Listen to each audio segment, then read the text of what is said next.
Book 3, Chapter 93. We're continuing at verse 16. Scriptures say, their wish is the cause of their happiness or sorrow, which is inseparable from the soul, as will is from the mind. Thousands of individual souls are falling off as quickly as the leaves of forest trees, carried away by the force of their pursuits. They are rolling about like fallen leaves blown upward by the breeze in the valleys.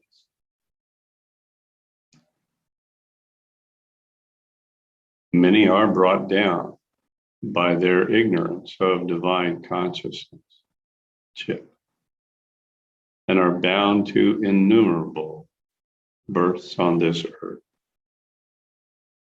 subject to unending reincarnations in various births. There are some who, having passed many mean births in this earth, have risen high in the scale of beings by their tapas to better acts.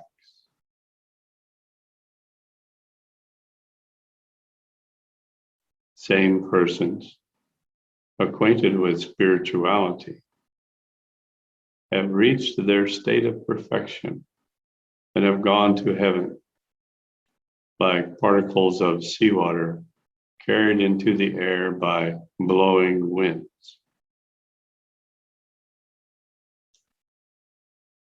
The production of all beings is from the Supreme Brahma, but their appearance and disappearance in this frail world is caused by their own actions. Hence, the yogi without actions is free from both these states.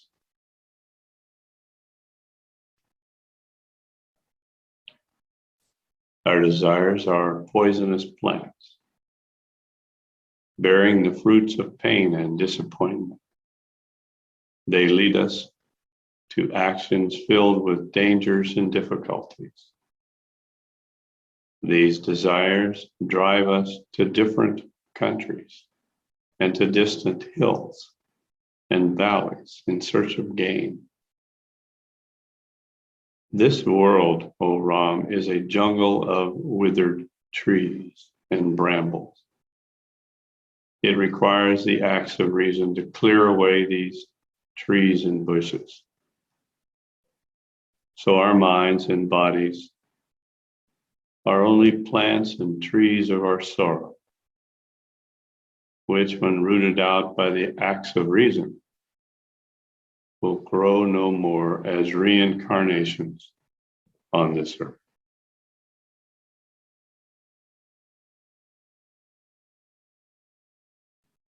Chapter 94. 14 grades of beings. Brahma, the origin of all. Vashishta said, now hear me relate to you, Ram, the several classes of higher, lower, and middling species of beings, and the various grades of their existence here and elsewhere in the scale of creation. The first class in birth, Idam Pratama, were the first to be produced. They are those whose long practice in a course of virtuous actions in prior states has secured to them the property of only goodness.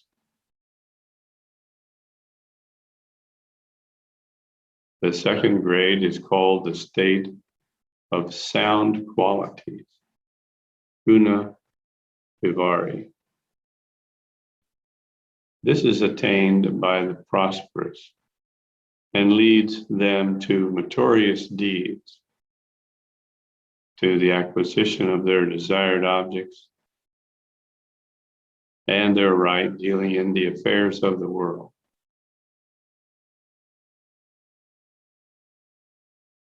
The third grade is turned substantially sasattva, or the state of men of substance. It is attended with like results, proportioned to the righteous and unrighteous acts of men, who may obtain their liberation after 100 incarnations of their souls on earth.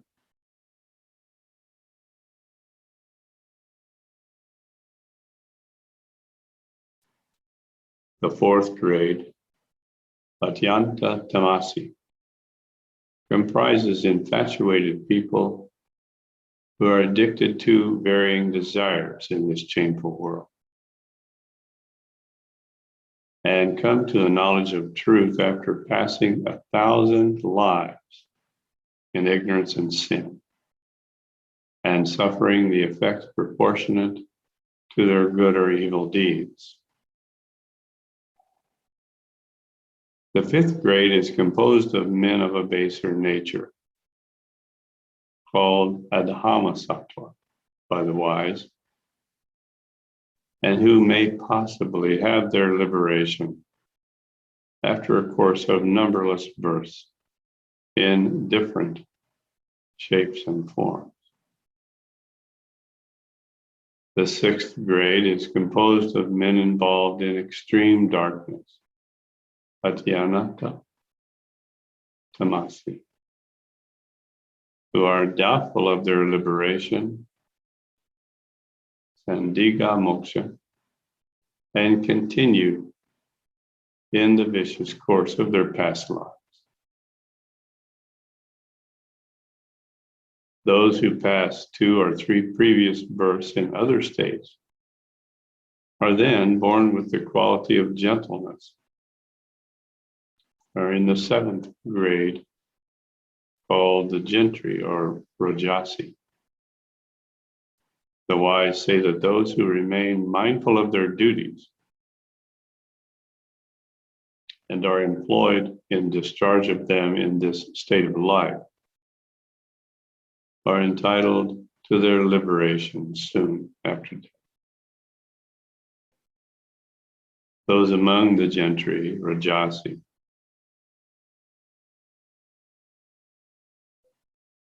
whose acts are commensurate with those of gentleness and nobility,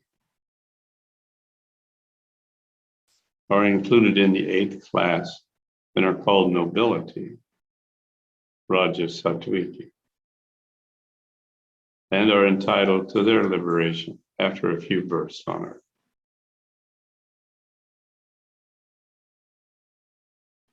The 9th class comprised the noble nobility, Raja Rajasi, whose actions conform with their title and who obtain their long longed for liberation after a course of 100 births in the same state. The next or 10th class is composed of the blinded gentry, Raja Tamasi, who act foolishly under their infatuation and who are uncertain of their liberation even after 1,000 births. The most giddy of this class are called the excessively infatuated gentry, Atyanta Rajatamasi. Their conduct in life corresponds with their name, and their reincarnations do not cease at any time. Then the lower classes comprise the children of ignorant darkness, tamas, of whom the tamasa form the 11th grade, and are said to be deprived of their liberation forevermore. However, there have been a few among them who have attained their salvation by means of their divine knowledge and their good acts during their lifetime. Next falls the 12th order, who combine the qualities of darkness and enlightenment, tamasa rajasa, and who are liberated after 1,000 births in their former demonic state and 100 births in their progressive improvements. Then comes the 13th order of those in darkness, tamasa, who have to reincarnate for millions of years, both in their prior and later births, before they can have their liberation from the bondage of body. Last comes the 14th order of being, who continue in their state of gross ignorance, adyanta tamasi, forever. And it is doubtful whether they can have their liberation at all. All other masses of living beings also have proceeded from the body of great Brahma, just as moving waves rise from the great body of water. As the lamp, flickering by its own heat, scatters its light on all sides, so does Brahma, glowing in himself, radiate his beams in the shape of a glittering particle spread all over the universe. As sparks are flung by the force of a burning fire, so these multitudes of produced beings rise from the substance of Brahma himself.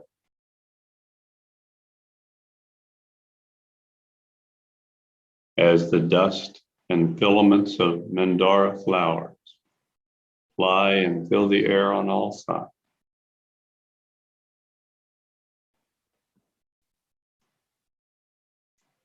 and as moonbeams shoot out of its orb to fill the four quarters of heaven and earth, so the minutiae of divine essence emanate from the deity and spread throughout the universe. As the variegated tree produces its leaves and flowers of various colors from itself, so the varieties of created beings spring from one Brahma, the source of all. As gold ornaments relate to the metal gold of which they are made and wherein they exist, so all things and persons are in relation to Brahma, out of whom they have sprung and in whom they abide. As drops of water are related to the pure water of the waterfall, so Ram are all things related to the uncreated Brahma, from which they issue as like drops. As the air in a pot or about a basin is the same as the air that surrounds heaven, so all individual objects are the same with the undivided spirit of the all-pervading Brahma. As raindrops and drops of water from water spouts, whirlpools and waves are identified with their parent waters, so are all these sites of phenomena the same as the great Brahma, from where they sprang and where they exist and subside. As a mirage, by the fluctuation of sunbeams on sand, presents the appearance of a swelling sea wave. So all visible objects show themselves to the sight of the spectator, beside which they have no figure or form of themselves. Like cooling moonbeams and burning sunlight, so all things shine with their different luster derived from Brahma. It is he from whom all things have risen, and it is to him that they return in their time, some after reincarnations of 1,000 births, and others after longer periods of transmigrations in various bodies. All these various forms of beings in the multiform world are moving in their respective spheres by the will of the Lord. They come and go, rise and fall, and shine in their transitory forms like the sparks of fire, fluttering and sparkling for a moment, then falling and becoming extinct forever.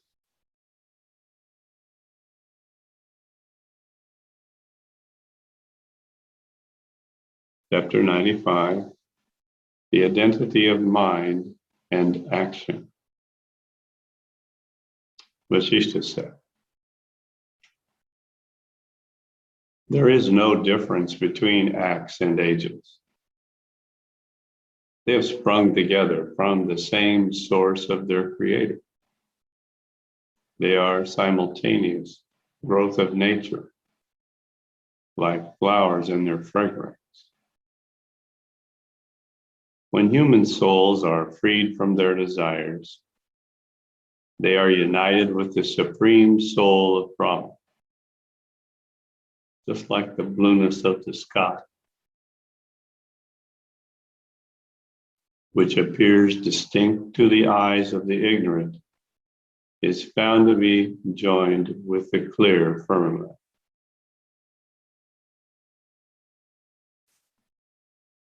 Know, O Brahma, that it is for the understanding of the ignorant that we say that individual souls have sprung from Brahma. In reality, they are only shadows of the same.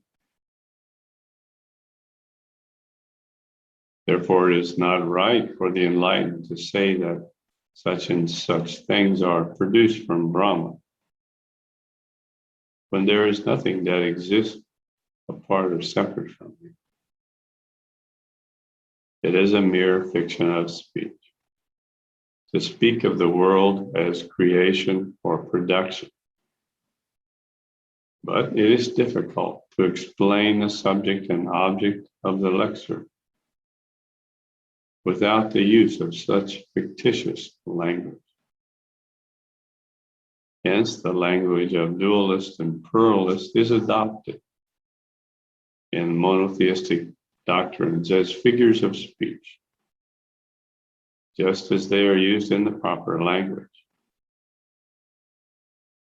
This one is Brahma, or divine soul, and those others are the individual soul.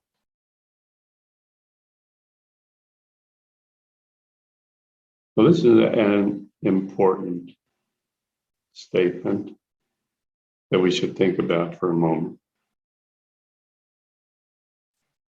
We've just read about how all the beings on earth come from Brahma. And now we're being told that when we say this, we're only doing it for the understanding of those who don't realize the unity of existence. And the unity of existence is actually just an illusion, because existence is an illusion.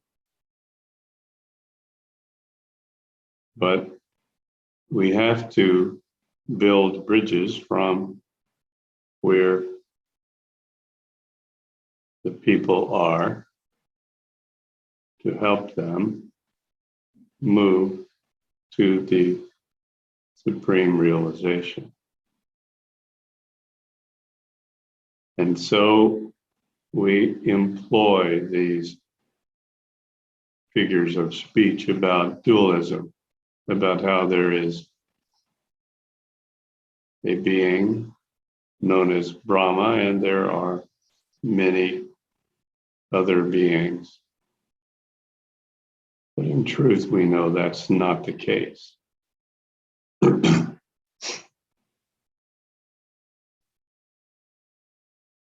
The realization begins to dawn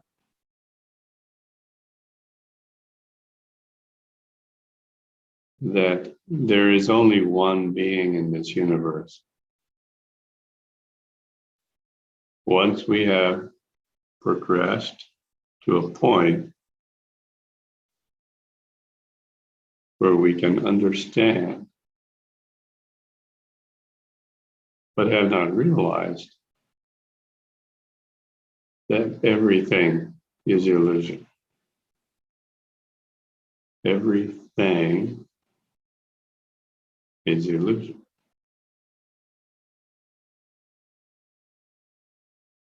If something exists,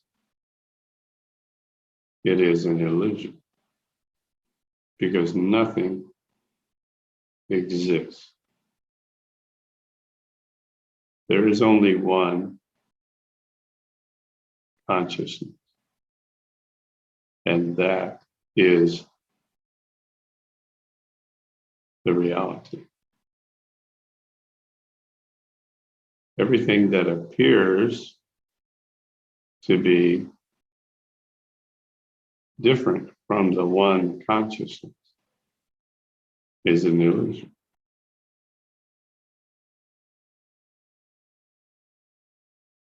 So we build our intellectual understanding of this by reading things like Yoga Vasishtha. Then we attempt to have the experience of being that one consciousness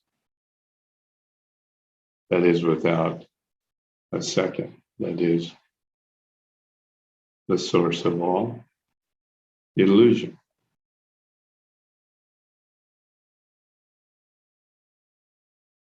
And this is important because it's a little bit like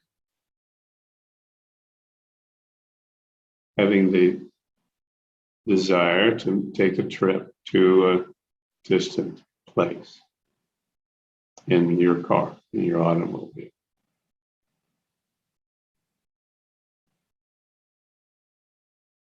You need to know where that place is.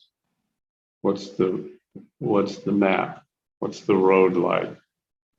What road do we take to get to that place?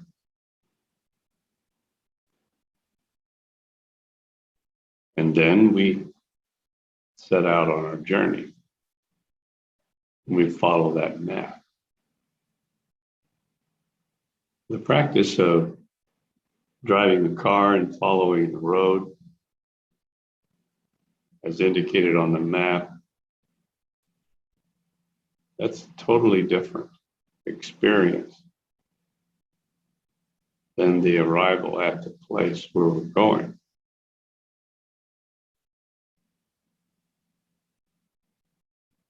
We're in that phase now of traveling on the road, following the map. All the experiences that we could have in the car, on the road to the destination, are totally different from the destination.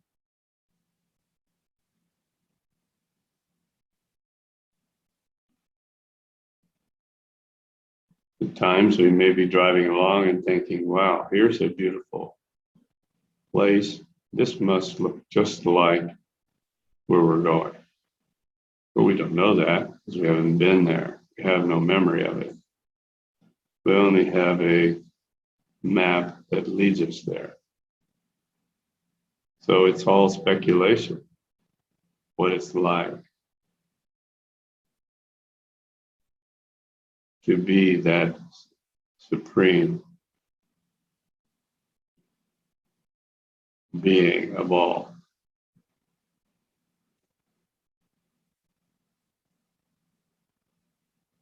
If we get all caught up in the beauty of the things we see along the way, maybe we're even tempted to stop and end our journey at one of them. And then we never get to the destination, do we?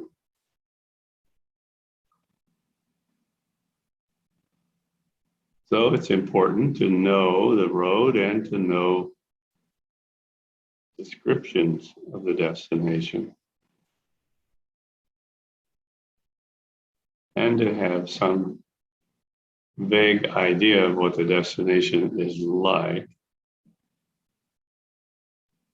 to maintain the motivation of progressing toward the destination.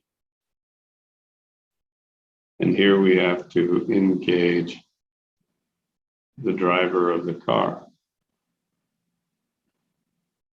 At this point, we're the passenger.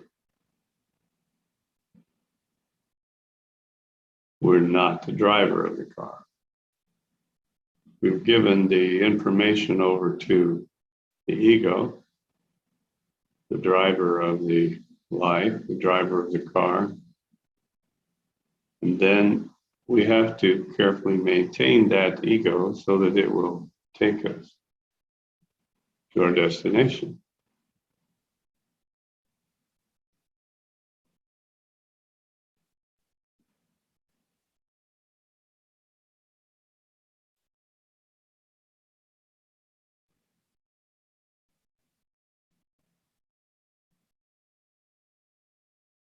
Continuing with verse 7. It has been explained that the concrete world springs from the discrete Brahma. Because the production of something is the same as its material cause, though it seems different from it to common understanding. Multitudes of living beings rising like the rocks of Meru and Mandara mountain are joined with the main range from which they jut out. Thousands and thousands of living beings are constantly produced from their common source, like the innumerable offshoots of forest trees, filling the woodland sky with their variegated foliage. An infinity of living beings will continue to spring from Brahma, like blades of grass sprouting from the earth below. They will likewise be reduced to Brahma, like the seasonal plants of spring that die in the hot weather of summer. There is no counting the living creatures that exist at any time, and what numbers are being born and are dying at any moment. Men with their duties proceed from the same divine source, like flowers, growing with their fragrance from the same stem. All these subside in the same receptacle from where they arise. We see different tribes of demons, brutes, men, and gods in this world coming into existence from non-existence. And this is repeated without end. We see no other cause for their continuous revolution in this manner, except the forgetfulness of their reminiscence, which makes them oblivious of their original state and makes them conform with every mode of their reincarnation into new forms. Brahma said, for lack of such memory,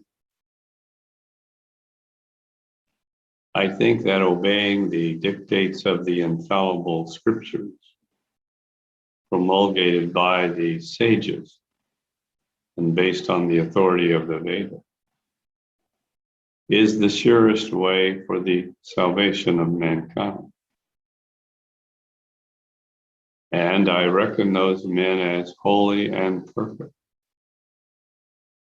who are possessed of the virtues of the great, have magnanimity and equanimity of their souls, and have received the light of the unknowable Brahma in them. I reckon two things to be the two eyes of the ignorant that allow them to discern the path of salvation. One is their good conduct, and the other their knowledge of the scripture, which follows the former.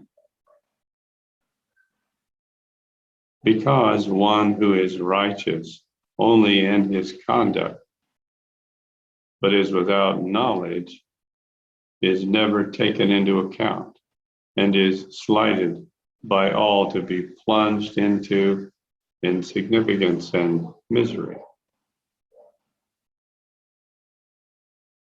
Again, sage, both men and the Vedas agree that acts and their actors come one after the other, and not, as you said, both arising simultaneously from their divine origin. An act makes the actor, and the actor does the work. Thus they follow one another like the seed and tree, which produce one another. This mutuality of both is seen in the practices of men and ordinances of the Vedas.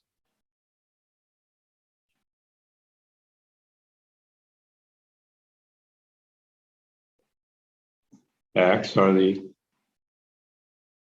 causes of animal birth, as the seed gives birth to the sprout plants. In turn, works proceed from living beings, like the sprouts produce the seeds. The desire that prompts a person to his particular pursuit in his prison house of the world, the same yields him like fruits and no other. Such being the case, sage, why did you say that animals are produced from the seed of Brahma without causation from their prior acts? You also said that prior acts cause the birth of animal beings.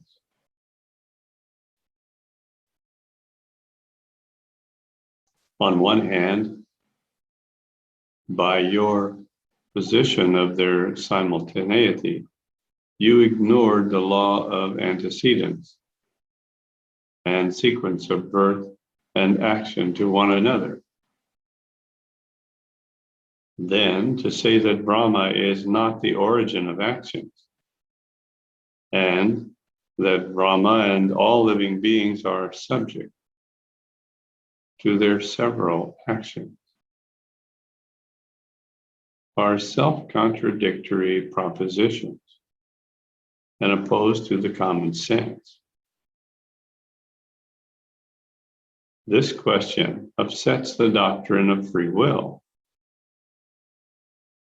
Also, to say that living beings are born together with their actions by predestination and are bound to them to no purpose. It's like saying that fish are caught by bait they cannot eat, but cause their death. Therefore, sage, please tell me about the nature of that. For you are best acquainted with the secrets of things and can well answer my questions on this subject.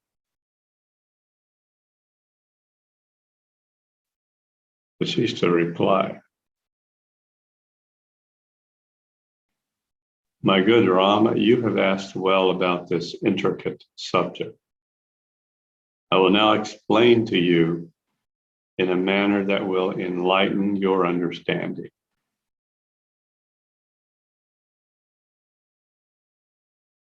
It is the activity of the mind that forms its thoughts and intentions, which are the roots or seeds of actions.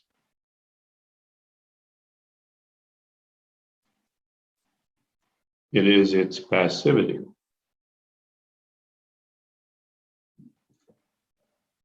that is the recipient of the results. Therefore, no sooner did the principle of the mind spring from the essence of Brahma than it was accompanied by its thoughts and actions in the bodies which the living beings assumed according to their prior deserts and inborn desires.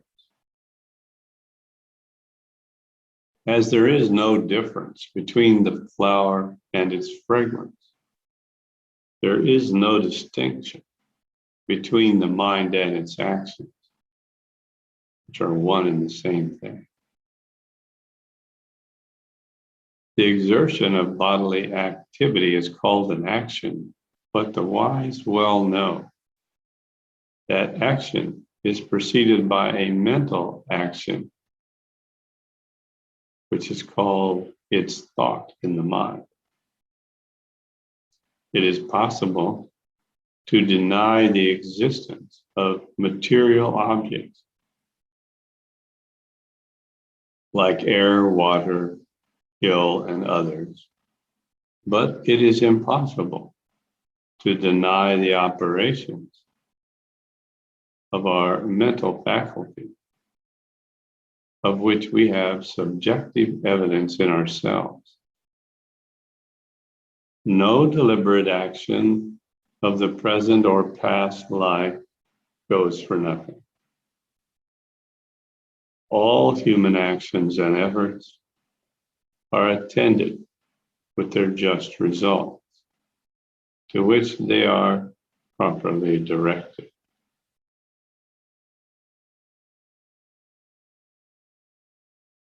As ink ceases to be ink without its inky blackness, so the mind ceases to exist without the action of its mental operations.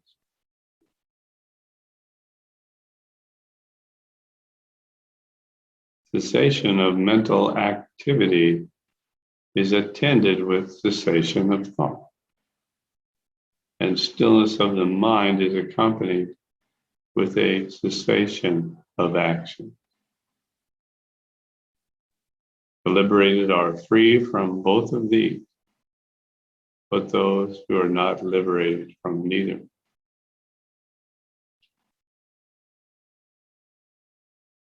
The mind is ever united with its activity as fire with its heat, and the lack of either mind or action means the extinction of both. The mind, ever restless in itself, becomes identified with the actions proceeded from its activity in turn, the actions, whether good or bad, become identified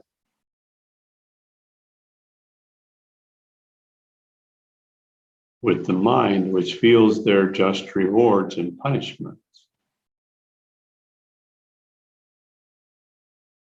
Hence, Ram, you see the inseparable connection between mind and acts. They reciprocate their action and reaction upon each other.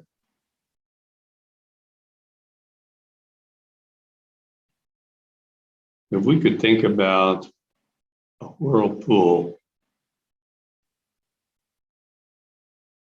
in a lake, a calm lake, and there's a whirlpool in this lake. That whirlpool is the mind.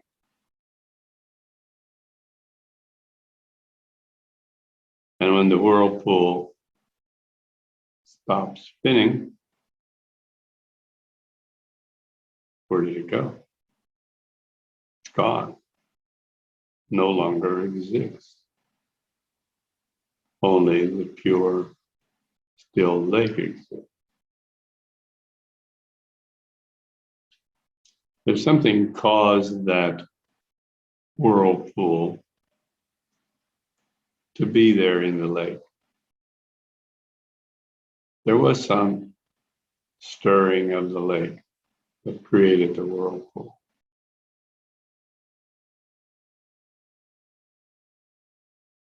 But when the whirlpool ceases, when all the actions cease, when the reverberations of the karma of actions that cause the whirlpool are all balanced, then the whirlpool ceases to exist. It's very much like that when all the karmic traces that produce the thoughts, and the thoughts are like the whirlpool of the mind.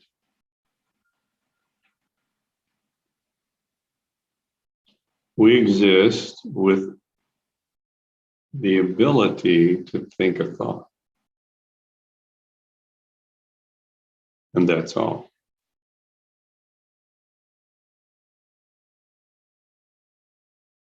Everything that we do arises from thinking. Our actions come from this incessant thinking, mental thoughts.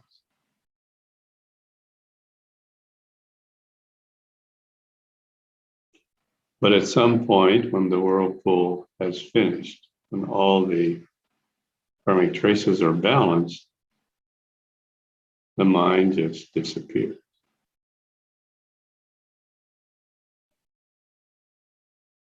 Thinking stops. There is no thought. There is only pure consciousness.